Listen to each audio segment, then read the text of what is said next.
हरिओम। एक बार एक व्यक्ति समुद्र के किनारे बैठा था। सूरज ढल रहा था। लहरें बार बार किनारे को छूकर लौट रही थी। वह व्यक्ति समुद्र को बहुत देर तक देखता रहा।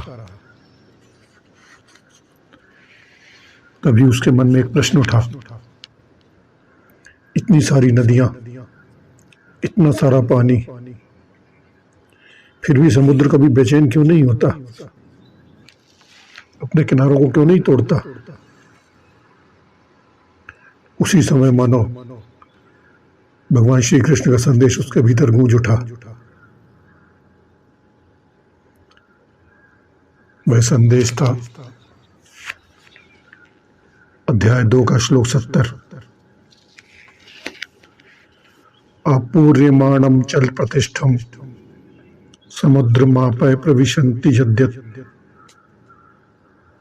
तदत्कामायं प्रविशन्ति सर्वे सा शांति मानोप्ति न काम कामी। इसका अर्थ है, जैसे अनगिनत नदियां निरंतर समुद्र में आकर मिलती रहती हैं,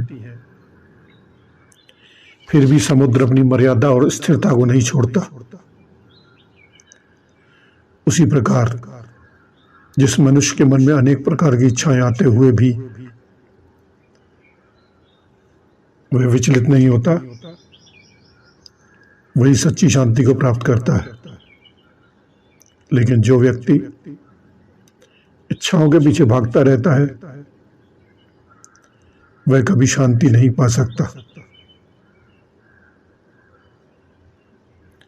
भगवत गीता कहती है, जो मनुष्य समुद्र के समान बन जाता है वही शांति को प्राप्त करता है। जीवन का सत्य देखते हैं भाइयों और बहनों, हम सबके जीवन में भी इच्छाएं नदियों की तरह आती रहती हैं। कभी धन की इच्छा, कभी सम्मान की इच्छा, कभी सुख सुविधाओं की इच्छा। एक इच्छा पूरी होती है तो दूसरी उससे बड़ी इच्छा खड़ी हो जाती है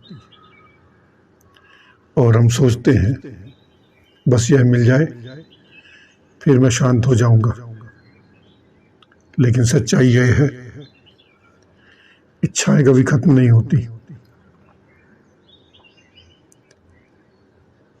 भगवान श्री कृष्ण कहते हैं, समुद्र की तरह बनो।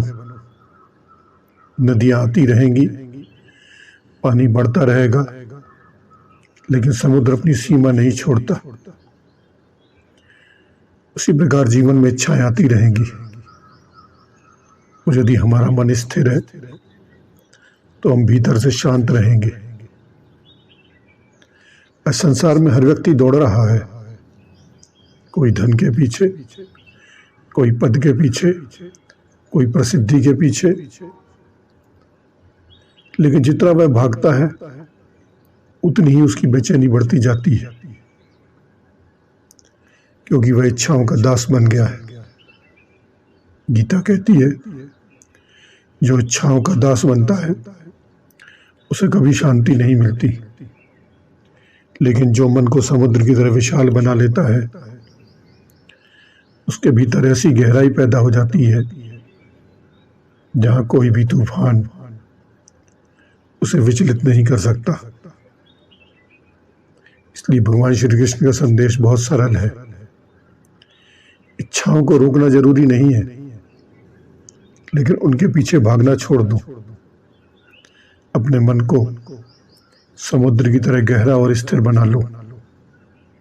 फिर देखना, जीवन की लहरें आती रहेंगी, पर आपके भीतर हमेशा शांति का सागर लहराता रहेगा। हरि ओम।